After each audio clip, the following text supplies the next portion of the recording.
Hi hello সবাইকে, চলে এসেছি লাবণী নতুন আবার একটা রেসিপি নিয়ে। তো আজকে দেখাবো চুনো মাছের ঝাল। একদম ছোট ছোট করে সুন্দর করে চুনো মাছটাকে পরিষ্কার করে ধুয়ে কেটে নেওয়া হয়েছে। আর তারপরে কেটে নেওয়া হয়েছে এখানে পেঁয়াজ, আদা, রসুন, আর ওর মধ্যে দেওয়া হবে অল্প একটু বেগুন আর একটু ঝিঙে আর টমেটো কুচি। তো সব কিছুই আমাদের রেডি হয়ে গেছে, ধুয়ে এবারে বসিয়ে দিতে হবে রান্না। তো ফার্স্টেই কড়াইটা বসিয়ে তার মধ্যে একটু মাস্টার্ড অয়েল দিয়ে অল্প পরিমাণে যে বেগুন আছে সেই বেগুনটা আর আলুটা হালকা করে ফ্রাই করে নিতে হবে। ফ্রাই করার সময় অবশ্যই নুন হলুদটা অ্যাড করে দিতে হবে।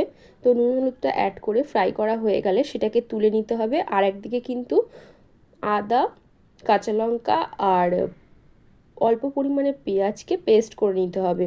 তো মাছটাকে না আজকে ভাজা হবে না, একদম কাঁচা মাছটাকেই শুধু মাখিয়ে নিয়ে তেলের মধ্যে ছেড়ে দেওয়া হবে। তোমরা চাইলে ভেজেও নিতে পারো আলাদা করে। তো আমরা কিন্তু ওটা মাখিয়ে নিয়েই করেছি।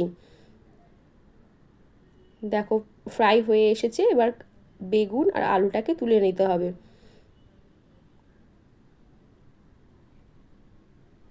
বেগুন দিয়ে খেলে তো খুবই টেস্টি লাগে। আমরা এখানে যে টমেটোটা ইউজ করেছি ওটা ছাড়া তোমরা কাঁচা টমেটোও ব্যবহার করতে পারো। তো দুটোই ব্যবহার করতে পারো, দুটোই কিন্তু বেশ একটু টক টক ভাব আসে, খেতেও খুব সুস্বাদু হয়। তো তারপরে ফ্রাই করা হয়ে গেছে, দেখো তুলে নেওয়া হচ্ছে। তারপর ওই তেলের মধ্যে আর কিছুটা পরিমাণ তেল লাগবে বলে তেল অ্যাড করে সামান্য পরিমাণে কালো জিরে ফোড়ন দিয়ে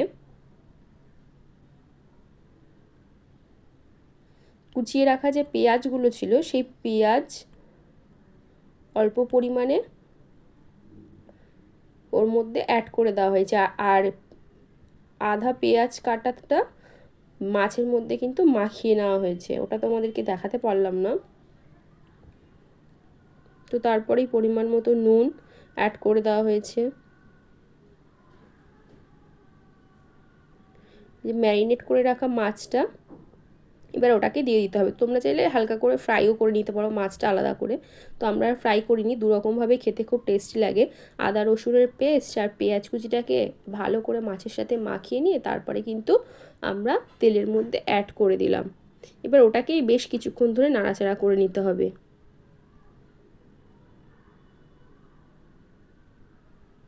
একদম ভালো করে কষানো হয়ে গেলেই তারপরে কিন্তু আমরা জল অ্যাড করব। যতক্ষণ না ভালো করে মশলা থেকে তেল ছাড়ছে ততক্ষণ কোনো জল অ্যাড করা হয়নি। তো তারপরে দেখো এরকম একটা কালার এসছে, দারুণ একটা কালার। এখনও কিন্তু জল দেখো আমরা অ্যাড করিনি। তারপরে টমেটো কুচিগুলোকে একদম শেষের দিকে যখন হয়ে আসছে মনে হবে তখন কিন্তু অ্যাড করে দিতে হবে।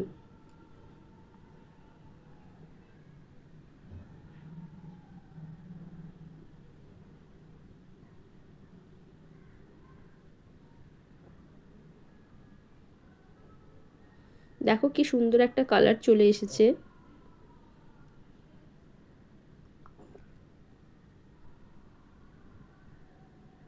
তারপরেই মিক্সির বাটিতে থাকা যে মশলার জল, যতটা পরিমাণ জল দরকার ততটা পরিমাণ জল আমরা অ্যাড করে দিলাম। এবার বেশ কিছুক্ষণ ধরে ঢাকা দিয়ে রেখে দিতে হবে। ঢাকা দিয়ে রাখার পরে একটু হালকা ফুটে গেলেই তরকারিটা কিন্তু নামিয়ে ফেলতে হবে।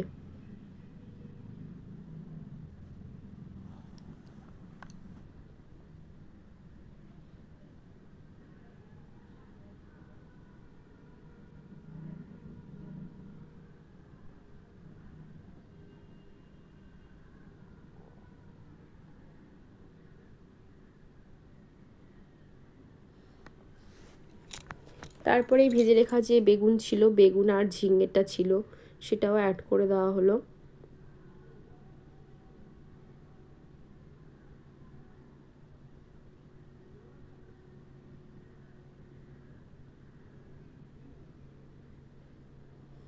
দেখো আফটার 5 মিনিটস টু 7 মিনিটস এরকম একটা লুক চলে আসবে তরকারিটার।